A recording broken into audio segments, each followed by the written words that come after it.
আসসালামু আলাইকুম সবাইকে। আপনারা সবাই কেমন আছেন? তো চলুন শুরু করি। আজকে রান্না করব ফ্রাইড রাইস। তার জন্য প্রথমে একটি কড়াইয়ের মধ্যে তেল দিয়ে একটা ডিম ভেজে নেব। ডিমের মধ্যে আমি সামান্য পরিমাণ লবণ আর একটু ব্ল্যাক পেপার দিয়ে নিয়েছি।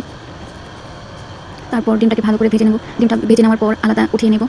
উঠিয়ে নেওয়ার পর সেই কড়াইয়ের মধ্যে অল্প পরিমাণ তেল দিয়ে রসুন কুচি, পেঁয়াজ কুচি, সামান্য কাঁচামরিচ কুচি দিয়ে ভালো করে নেড়ে চেড়ে নেব। নেড়ে চেড়ে নেওয়ার পর আমার পছন্দ মতো সবজি দিয়ে নিয়েছি। এখানে গাজর, ফুলকপি, লইবা, আমরা এখানে এই সবজিটাকে লইবা বলি, আপনারা কী বলেন জানাবেন। তো সবজিগুলো ভালো করে একটু ভেজে নেওয়ার পর এখানে সিদ্ধ করা চিকেন দিয়ে নিচ্ছি। চিকেন দেওয়ার পর এই সবজিগুলোর সাথে ভালো করে চিকেনগুলোকে ভালো করে ভেজে নিচ্ছি। ভালো করে ভেজে নেওয়ার পর একটু সামান্য পরিমাণ লবণ, তারপর আগে থেকেই সিদ্ধ করে রাখা চিনি গুঁড়া চালটা আমি রেডি করে রেখেছিলাম। এখানে আমি চিনি গুঁড়ার চাল ইউজ করেছি। তারপর ভাজা ডিম কেচাপ দিয়ে ভালো করে নেড়ে চেড়ে নেব। নেড়ে চেড়ে নেওয়ার পর আবার নেড়ে চেড়ে নেব, একটু ভালো করে নেড়ে চেড়ে নেব। নেড়ে চেড়ে সব কিছু ভালো করে মিশিয়ে নেব।